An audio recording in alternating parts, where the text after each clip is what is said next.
Chers internautes, balandino sur son rival na website ya Jono Kabuya Otobengi banamikili skirock.com banamikili.skirock.com balandia son rival na YouTube ya Bako Leni, mais oui, on est là pour vous. Nous sommes là pour le changement, on est là pour vous mettre en vedette de tout ce qui se passe ici en Afrique du Sud, pourquoi pas ailleurs. Alors aujourd'hui, nous allons pouvoir aborder un point. C'est un point qui est en train de faire du chemin partout. Il s'agit de la guerre de l'Est. Qu'est-ce qui se passe au juste à l'Est? En dehors de ce point, oui. Les Congolais, précisément les combattants vivant ici en Afrique du Sud, avaient pris la décision de pouvoir aller faire le sitting à l'ambassade rwandaise et à l'ambassade française. Mais cela n'a pas pu avoir lieu. Quelles sont les raisons? C'est pourquoi nous allons recevoir les secrétaires des combattants ici en Afrique du Sud. Il va pouvoir nous dire qu'est-ce qui a fait que cette histoire puisse échouer. Mais avant cela, je salue d'abord le chef Maï Maï. Gabriel Mokiama, bonjour. Bonjour, Sarila. Ok, bonjour, mon secrétaire Zadio Kazadi. Merci beaucoup. Bonjour, notre journaliste des guerriers, Sarival. Nous sommes très ravis d'être dans ce studio Sarival. Nous allons pouvoir donner tous les éléments nécessaires selon les questions relatives à la situation. Merci beaucoup. Ok, merci. Je crois bien que nous allons commencer d'abord avec le chef Maï Maï, Gabriel Mokiama. Oui, vous êtes ressortissant, vous êtes d'abord congolais bien sûr, mais plus ressortissant de l'Est. Mais ce qui se passe à l'Est, les premières victimes sont les gens de l'Est. Ce sont nos femmes de l'Est qui sont violées, ce sont nos frères de l'Est qui sont tués. Mais alors, où nous en sommes avec cette histoire de M23? Merci beaucoup.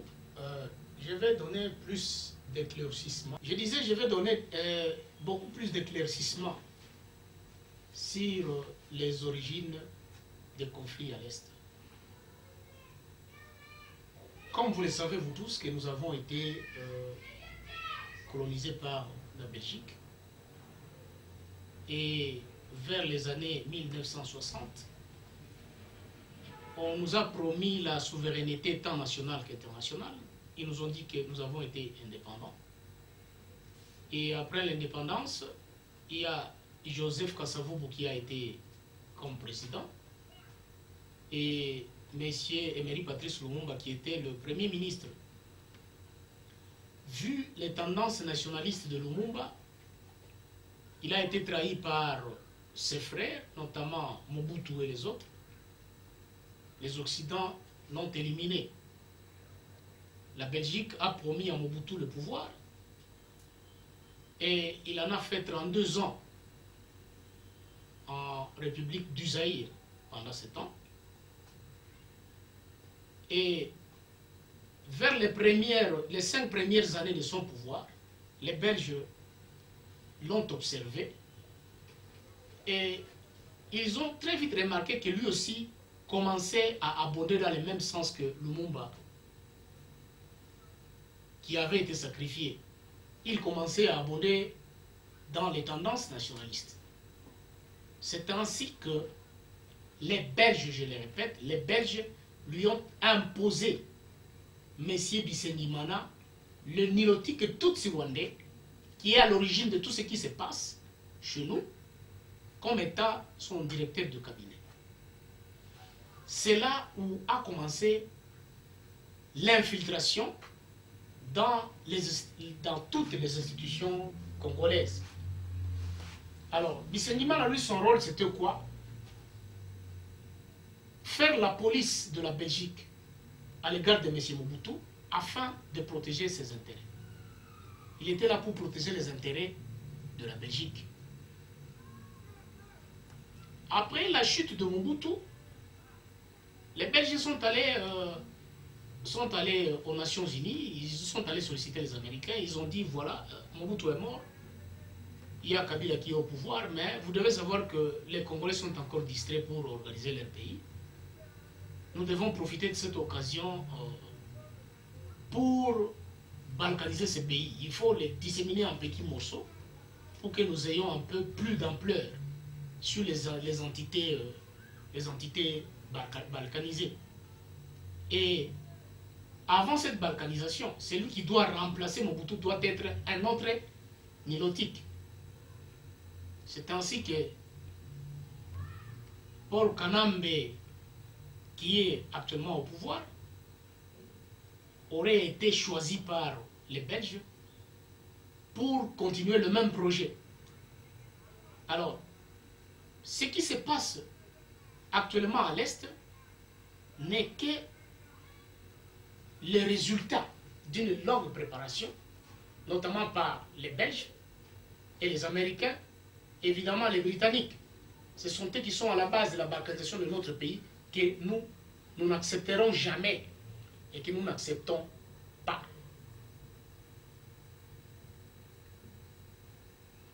C'est comme si au Congo, il n'y a pas de personnes ou des hommes qui ont les mêmes droits comme les Belges, les Américains, les Allemands, tout le monde, qui peuvent parler et être écoutés. Depuis longtemps, depuis plus de 15 ans, chez nous, on nous égorge, on nous viole, on fait tous les crimes de ce monde qu'on n'a jamais vus. On demande même au père de coucher avec sa fille, on demande au garçon de coucher avec sa mère, c'est Rwandais dont vous voyez là-bas. C'est ce que nous avons vécu au Kivu. On coupe les pénis d'un papa, on donne ça à la femme, on dit à la femme de manger les pénis de son mari. Ce sont les crimes qui sont commis par les Tutsis chez nous. Ça passe sur les médias, le monde ne dit absolument rien. La stratégie de la balkanisation a commencé avec la révolte de Jules Mutebutsi au mois de juin 2004, quand moi j'étais encore à Bukavu, parce que au front, moi j'avais participé, j'étais au front. On a chassé Mutebutsi et Laurent Nkunda à Bukavu, et presque toute la République démocratique du Congo a été en alerte. On a même menacé les forces de la MONUC qui étaient là. Parce que je vous dis en passant que la MONUC est en complicité. Donc elle est venue exécuter le plan de la communauté internationale, celle de la balkanisation. Elle n'est pas là pour sécuriser, ni pour le maintien de la paix, ni pour tout ce qu'on donne comme qualification. Quand Mutebutsi et Laurent Nkunda ont échoué à Bukavu, Laurent Nkunda a continué avec la même histoire dans le Nord Kivu. Oh, il y a la guerre de Laurent Nkunda. Oh, il a même recruté les connards congolais là-bas. Hein? Les Congolais naïfs qui ne raisonnent pas, qui ne connaissent pas d'où vient le monde et où va le monde, d'où vient le Congo et où va le Congo. Il a pris certains Congolais, il les a embarqués dans son bateau. Ils ont constitué le CNDP. Quelques temps plus tard, ils ont vu qu'avec le CNDP, ça ne tenait pas. Il faut changer de face. Ils ont changé. Ils ont mis Laurent Nkunda à l'écart parce qu'il y a déjà beaucoup de crimes qui pesaient sur lui. On l'a pris, on l'a amené au Rwanda. Les Rwandais, bien sûr, comme je vous disais l'autre fois, que les Rwandais n'est pas frappé par la mesure de la Cour pénale internationale. Il paraîtrait que ces pays n'est pas parmi les signataires des pays qui doivent être soumis à la législation de la Cour pénale internationale. On a pris Laurent Nkunda, on l'a amené au Rwanda. Il est là très libre. On vous trompe qu'il a été en prison, tout ça, c'est faux. Il est quelque part à Nyamirambo dans sa villa. La villa qu'il a construite avec l'argent qu'il volait au Nord Kivu quand il tuait les gens là-bas. Il est là-bas. Quand on a vu que Laurent Nkunda n'est plus là, on a pris Bosco Ntaganda, on l'a remis là-bas. Bosco Ntaganda a continué avec le CNDP. Ils ont vu une petite résistance de la population, du peuple. Ils ont changé de stratégie. C'est plus Bosco Ntaganda, on prend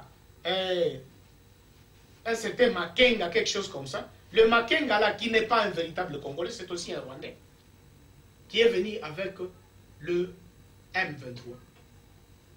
Le M23 qui a commencé ses histoires dans la colline de Runyonyi, dans le parc de Virunga, c'est là où se trouve sa base arrière. Et il y a une nouvelle guerre qui surgit là-bas. On apprendra que le M23 a pris la ville de Bunagana et tous les militaires ont fui, et ainsi de suite. Dans le volume précédent, je vous disais que au Congo, il n'existe pas d'armée républicaine.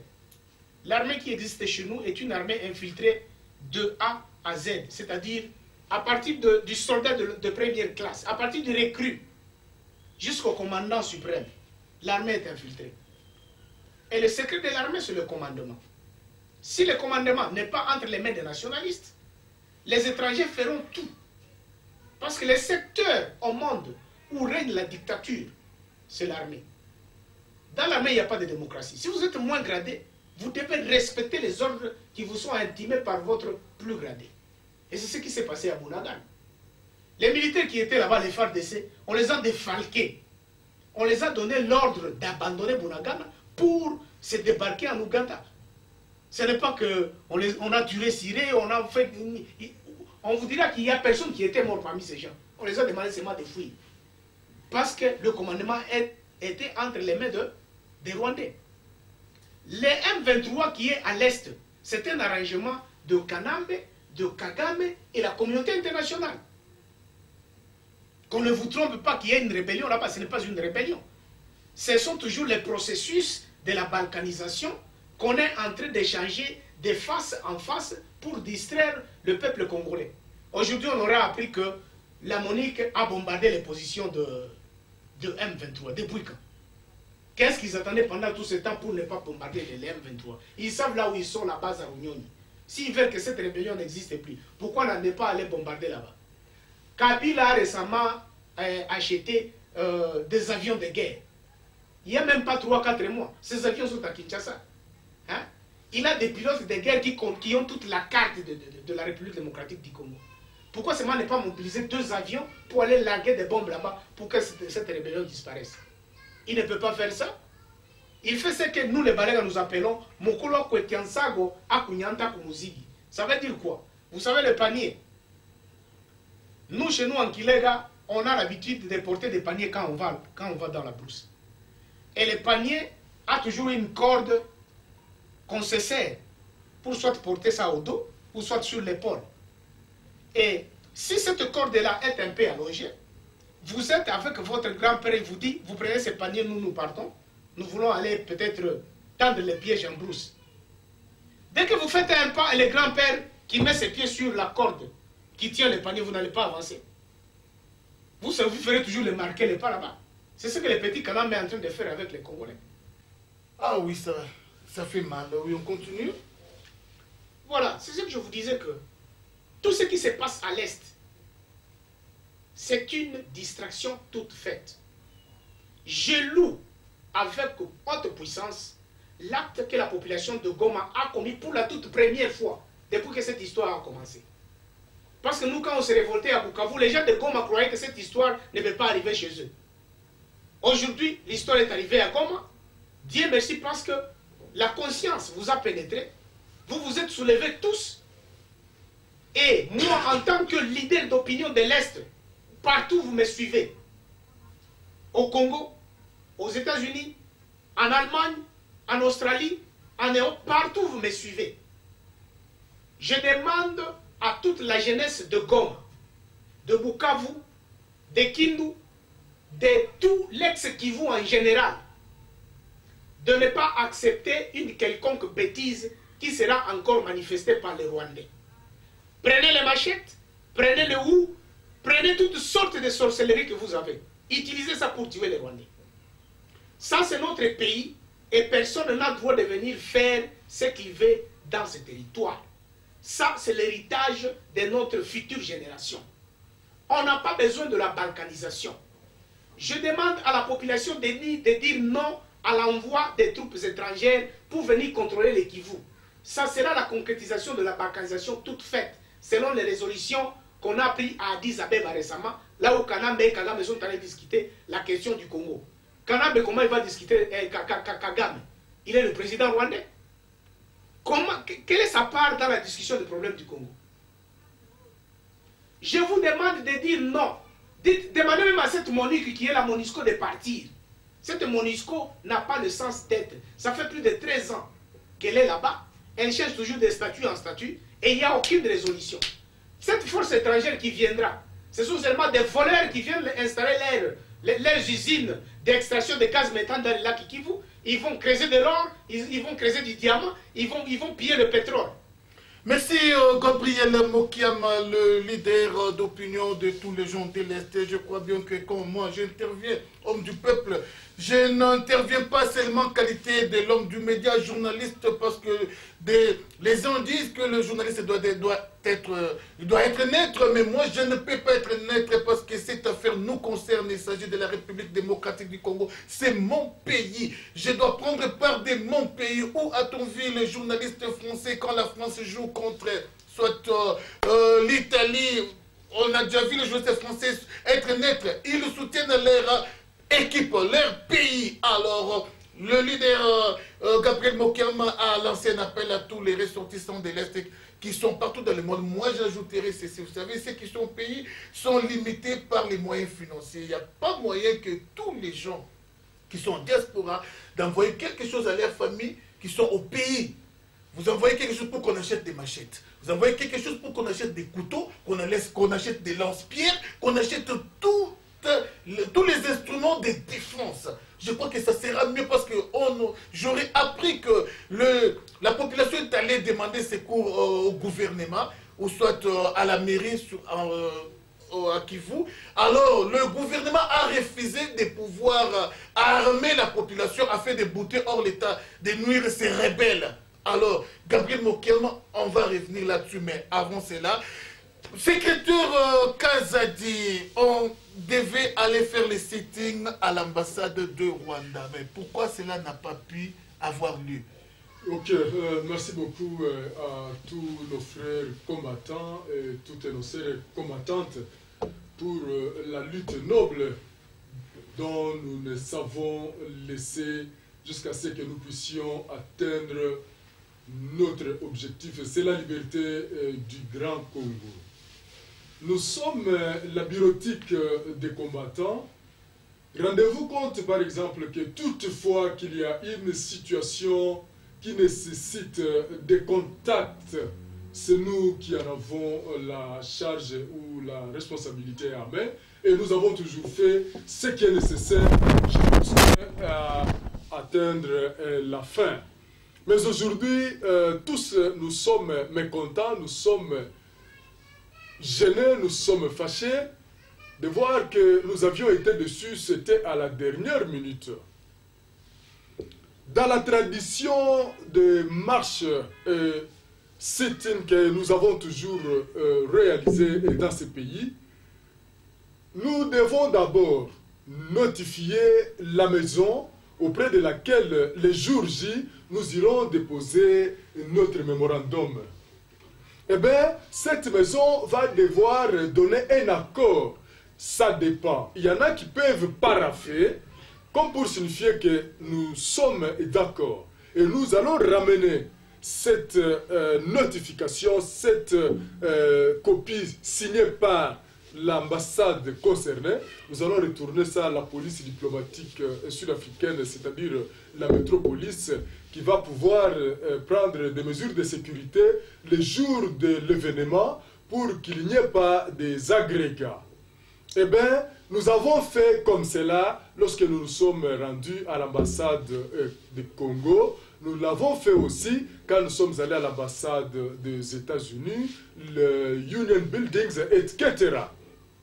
Comment voulez-vous, pour cette fois-ci, quelques 2 semaines avant, nous songions à entreprendre le même procédure, puisque ce sont celles-là qui permettront que le 13 juillet 2012, c'est aujourd'hui, une fête nationale en France qui les rappelle depuis la Révolution française qui a installé la République française comme nous la voyons aujourd'hui.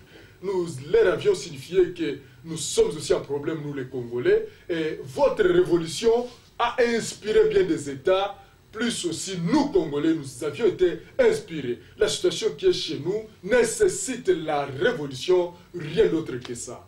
Mais alors, nous sommes allés déposer, avec moi j'ai toutes ces preuves dans mon sac de marche. Vous pouvez trouver ici que ça c'était la note, ça c'est la copie que je détiens avec moi.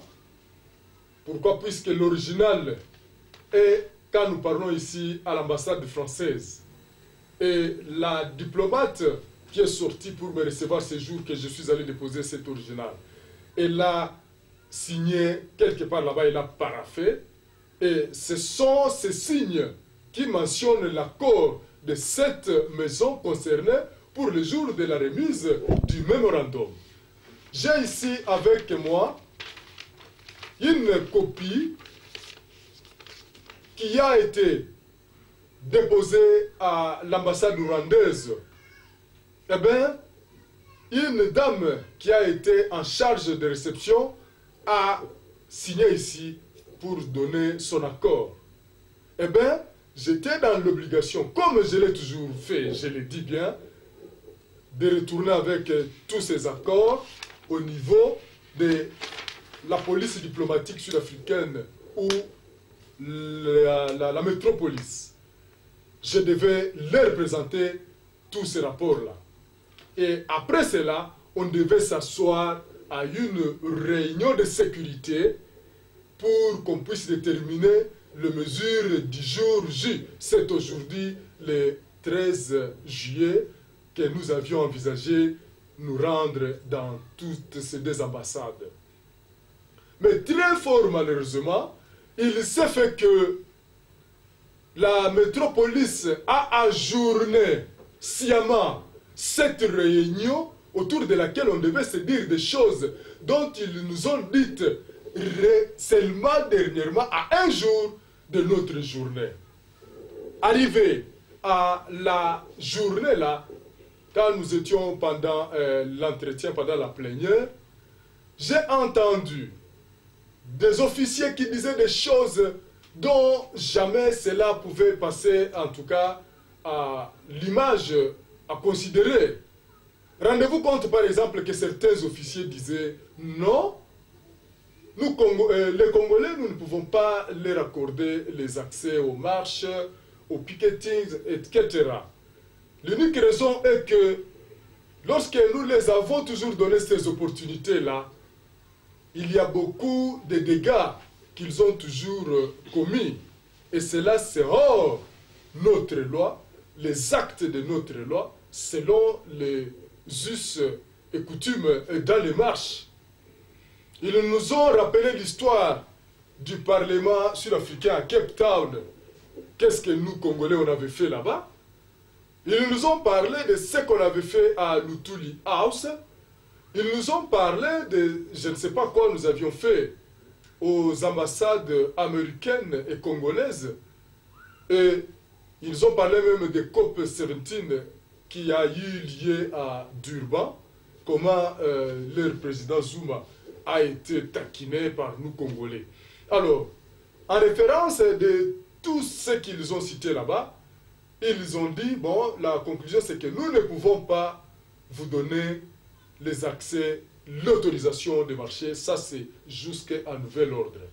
Alors, quand j'essaie un peu d'insister pour leur dire, mais ce n'est pas vrai, puisque tous les jours, ça n'a pas été ainsi, aujourd'hui, vous pouvez nous signifier que c'est une nouvelle instruction vous donnez, ou vous l'avez mise sur table comme cela, ça nous handicape à un jour de notre marche. D'autant plus que cette réunion, vous l'avez ajournée à plus d'une semaine presque. Je n'en arrive pas. C'est ainsi que l'un d'entre eux, il me dira, voilà, nous allons vous écrire une lettre. Et à partir de cette lettre, vous pouvez vous rendre au parquet, puisque là-bas, vous allez avoir ce qu'on appelle les court order, puisque le parquet, c'est la cassation. Dès que vous aurez eu cet ordre-là, cette autorisation-là, même nous serons soumis, nous devrons aller avec vous à votre marche. Et ça, c'est la lettre qu'ils ont écrite pour nous remettre. Et au même moment, c'était hier, quand nous l'avions reçu, nous sommes allés directement au parquet. Mais très fort malheureusement, quand nous sommes arrivés au parquet, nous avions trouvé le chief magistrate, celui qui a l'habilité de pouvoir nous donner cette autorisation, n'était pas dans les bureaux, il était sorti pour d'autres missions. Et ça n'a pas pu prendre peu de temps. Il est rentré tard dans les bureaux, nous étions déjà partis. Ils nous ont appelés, c'est aujourd'hui le jour même, que nous devions nous rendre dans les ambassades. Et quand la dame nous parlait par la voie téléphonique, elle a dit que malheureusement, nous ne savons pas vous donner, en tout cas, cette autorisation-là, puisque nous croyons peut-être que vous alliez venir faire le picketing ici à la magistrate. Alors, comme vous devriez aller aux ambassades françaises et rwandaises, nous ne savons pas vous donner cette autorisation-là. L'unique chose que nous pouvons vous demander de faire, c'est de venir traduire en justice la métropolice ou la police diplomatique sud-africaine. Or, cette procédure, selon cette dame, en tout cas, elle est très longue. Pourquoi? Puisque ça va nous demander de pouvoir utiliser les avocats. Et les avocats, à la nature de comprendre les choses, ce sont les avocats sud-africains, que ce soit du côté bourg ou du côté sud-africain, whatever. Ça fera qu'ils finiront par plier devant leur État sud-africain. Or, l'État sud-africain, excusez-moi, l'État sud-africain est contre nous, est contre nos démarches. Cela se fait voir depuis le temps des élections, comment l'Afrique du Sud a pu permettre l'envoi de boîtes de bulletins de vote alors que les élections avaient déjà terminé, étaient déjà finies au pays. On envoyait ces choses-là. Donc nous comprenons que l'Afrique du Sud est le croc en jambe à nous contre nos démarches. Donc ceci, je le signifie à la face du monde. Vous, tous les combattants qui êtes en Europe, dans les différents États, en Amérique, dans les différents États, aux États-Unis, Canada et consorts, en Australie, ici en Afrique du Sud, au Congo et partout en Afrique. Voilà combien nous faisons face à ce genre de difficultés. L'Afrique du Sud nous complique la marche. Pourquoi? Puisque l'Afrique du Sud, depuis ses autorités, ils savent qu'est-ce qu'ils tirent chez nous là au pays. Or, nos efforts, c'est pour pouvoir installer la démocratie, l'état de droit, à la prononciation du discours de notre leader, notre ancêtre Étienne Tshisekedi, de pouvoir instaurer l'état de droit. Mais cela ne permettra pas de mettre main sur nos minéraux comme ils le font maintenant. C'est ainsi qu'en dernier, ils sont en train de faire tout ça pour gêner la marche. Voilà comment cette journée n'a pas réussi. Ce n'était pas que nous n'avions pas fourni les efforts nécessaires pour arriver à ce qu'il fallait, alors que nous les avions toujours fait. Donc, mais nous avions été contrecarrés par l'Afrique du Sud elle-même. Voilà les résultats. Merci, merci secrétaire Kaz, vous qui nous appelez de partout, de tous les coins du monde, disons, mais les combattants d'Afrique du Sud, depuis un certain temps, vous aviez pris la frontière, mais qu'est-ce qui se passe tout ce temps ici, vous semblez être vraiment en sommeil. Voilà deux raisons, je crois que les combattants sont toujours debout, on est toujours là, on se bat pour le Congo, mais comprenez que le pays où nous sommes est en complicité avec Hippolyte Kanambe. Oui, Gabriel Mokem, nous revenons sur vous, ça fait mal, ça fait vraiment mal de vivre, de voir tout ce qui se passe à l'Est. Oui, Gabriel Mokem, qu'est-ce que vous avez dit encore? Voilà. Je voudrais juste ajouter, ou soit informer au peuple congolais, partout où vous me suivez, au monde. Le génocide rwandais, que la communauté internationale a appelé génocide, la guerre qui a 6 jours en 1994, où on a défalqué sans contrôle les Hutus dans notre territoire, et pour l'instant, ils vivent dans le parc de Kahuzi-Biega. Les autres sont dans la forêt de Luyuyu, en territoire de Chabunda. Il y en a d'autres qui étaient dans la forêt de Chabunda, au fin fond. Ils commençaient même à attaquer les villageois, les tuer, brûler leur village à Chabunda. Nous, les Maïmaï, nous sommes organisés pour les chasser. Et pendant ce temps ici dont je vous parle, ils se retrouvent dans la forêt de Kahuzi-Biega et dans la forêt de Luyuyu, vers Bukavu, vers Buyakivu. Vous devez retenir que ces Hutus qui sont là-bas sont déjà instruits par la communauté internationale que quand leurs frères Tutsis vont déclencher la guerre, parce qu'eux ils sont armés par la MONUSCO, ils ont des armes dans la forêt. Dès que Goma va tomber, Bukavu tombe, eux aussi vont quitter la forêt, ils vont venir rejoindre leurs frères en ville. La base militaire ou la base de l'arsenal militaire de Tutsi ne se trouve pas à Bukavu. Elle se trouve à Minembwe, dans les plateaux de Minembwe. Ces armes ont été transportées là-bas par les organismes des Nations Unies qui travaillaient dans le territoire de Fizi. Ce sont ces organismes qui ont réouvert cette route parce qu'elle était devenue impraticable. On a réouvert cette route. À Minembwe, il n'y a pas d'industrie. Il n'y a même pas quelque chose qui est intéressant pour laquelle on peut rouvrir cette route. Pourquoi on n'a pas décidé de rouvrir la route qui relie Bukavu-Chabunda à 340 km où la route est impraticable? Chabunda, c'est un grand territoire. Ne soyez pas distraits pourquoi les Hutus ne rentrent pas chez eux. Ils sont là-bas en entente. Ils sont bien armés par la MONUSCO. Quand les Tutsis, leurs frères Tutsis vont faire tomber la ville de Goma et la ville de Bukavu, ils vont sortir de la forêt pour les rejoindre et commencer à nous matraquer. Telle est la décision qui a été prise par les Belges avec les Américains. Que les dirigeants nilotiques qui sera mis au pouvoir doivent tout faire pour anéantir la résistance au Congo afin que l'objectif de la balkanisation soit atteint. Chers compatriotes congolais, je vais vous dire une chose, que la révolte populaire, vous disiez ne soyez pas distraits, parce que vous devez savoir que les Hutus et les Tutsis sont tous rwandais, originaires d'un même pays, et ils parlent la même langue. Les frères d'une même famille peuvent s'empoignarder, peuvent s'entretuer, mais ils sont très faciles à se pardonner, parce qu'ils savent qu'ils sont frères. C'est ce que vous devez savoir. Que les génocides, la guerre du génocide de 94 ne vous distrayez pas. Les Hutus sont là-bas en entente. Ils attendent un jour J, ils vont sortir de la forêt, ils ne traverseront pas la frontière. Ils vont rester à Bukavu pour aider leurs frères à nous matraquer. Je fais l'appel à la communauté congolaise, partout où vous me suivez. La révolte populaire, quelle que soit son ampleur, à Bukavu, à Goma, à Kindu, partout, ne suffit pas pour bouter dehors l'ennemi de notre liberté, le Rwandais, avec la complicité des Américains et consorts.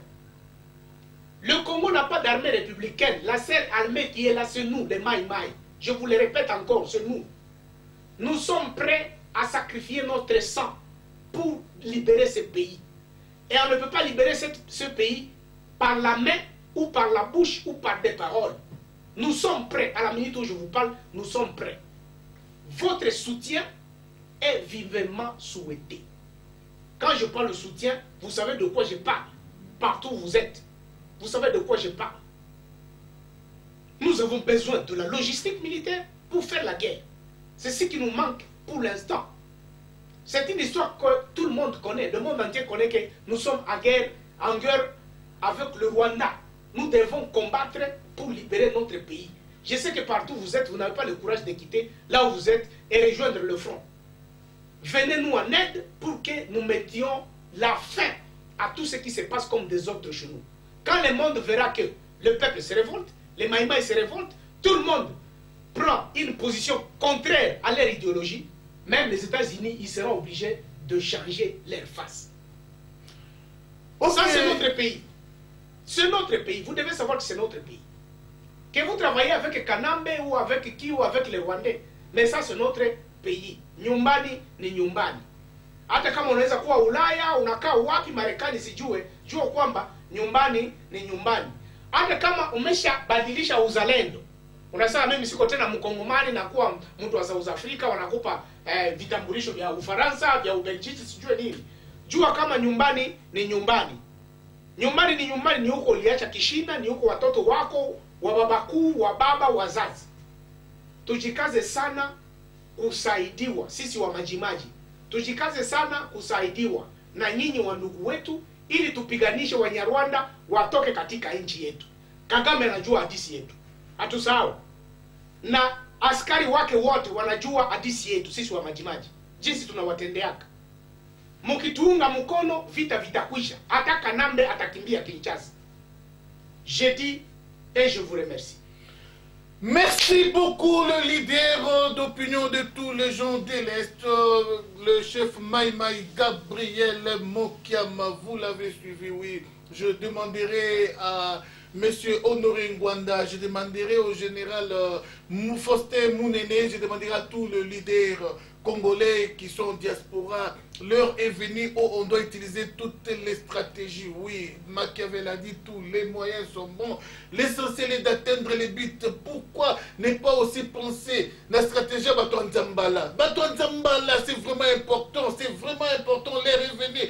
La balkanisation de la République démocratique du Congo est vraiment n'importe, comme n'importe Congolais, tout la mouka. Congolais, tout la mouka, c'est maintenant ou jamais. C'est maintenant ou jamais. Ya solo, ndeko nangai. Nazolo bana lingala, ba koko boyoka, bana mike boyoka, ba Congolais nyonso boyoka, c'est maintenant ou jamais. Tokele na ba stratégie nyonso, ya manduki, ya Bato Nzambala. Et les alape malamu mingi. Basaka na réunion na bango ya ba député, ya ba collabo na Congo. Muto Nzambala moko akwisi kaka. Et c'est la bien. Et c'est la bien baza na telle place muto Nzambala moko akwisi kaka. Bato Nzambala baza na bango. Mais ils ont senga pe ba soutien. Oui. Boso la pe na Bato Nzambala. Et kozala bien makasi. Bato manduki baza, Bato Nzambala baza, biso bi ba combattant tout ça, média opposition. Son rival, l'homme du peuple, Jeannot Kabouyozo Lanangaï, Nafrikawa, c'est Pasteur Pascal, journaliste Nabino, il y a changement. On a Ndima, na côté prison pour la Mboka Nangaï. Et il a continué toujours à bounder la Mboka avec dernière énergie. Oui. Tout la Mboka, c'est maintenant ou jamais. Il y a solo. Option, il y a Manduki, option, il y a Nzambala.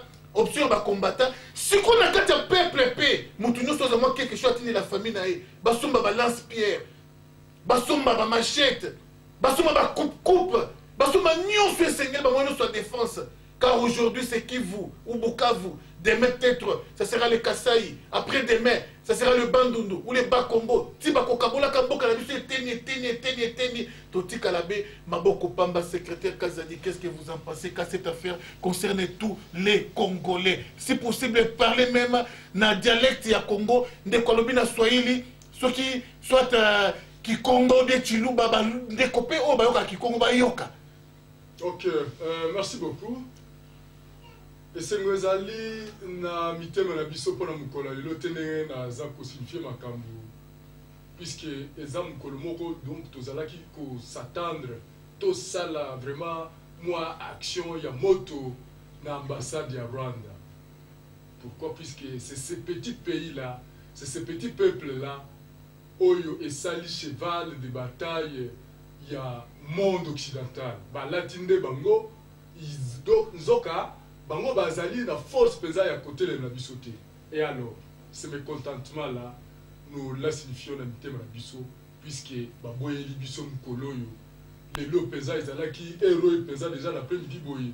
Tozozonga Pretoria potokota Djobour, to si to lebi pesa to tiki ba action, to lakisi ba rende ke bozali batu ya kokende bozali en partance. Bokotaki na ne bokotaki na katimini.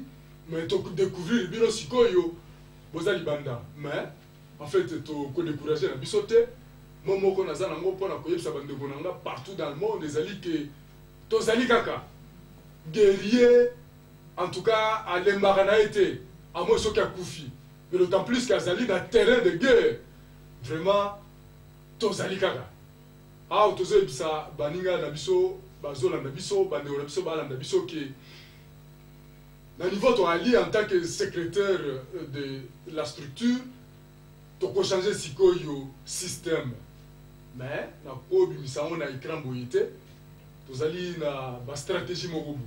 Tu ne ici que bimisa structure ya combattant en Afrique du Sud, grande cité, il y a ba combattants de tout le monde. Tu ne bimisa on a ordinaire. En tout cas, pour revivre ba makambo. Tous allés sous l'emblème Congolese Diaspora Networks. Donc, tu as dit que tu as kisake, tu as dit raison moko pesa donc en tout cas ils ont un niveau, Donc, bien que ba contrecarrer biso lelo, ba empêcher biso pour na mkolo yo. Alors que tu profite, tu ali. Donc, on va continuer autrement la lutte. En tout cas, tolema na biso te ingeta Janon Kabouya, c'est vrai, Balandinoso ya son rival na mokili mobimba. Je vous dis que site Bemoko Oyo ba news ya Afrique du Sud pe ya Kwenyoso ezali banamikiliskirock.com banamikili.skirock.com ya solo wano komona Pasteur Pascal, journaliste na bino ya changement, c'est chaque jour que ba image ya Afrique du Sud tozo kotsa mona kati ndeko na ngai Australie, ya Amérique, ndeko na ngai na Chine, na Singapour, na Afrique, même na Congo, lana Pasteur Pascal, son rival, na banamikili.skirock.com. Toujours ensemble, les chers. Ndeko na ngai Général Ngando, que j'aime bien, Plastique de Jésus, Boketu, Bande Konoso Rimoke, on est toujours ensemble, ya solo. Vraiment, bon, priez makasi pour les combattants de l'Afrique du Sud. On est toujours, Nakati Yamasolo, tout ça toujours à côté les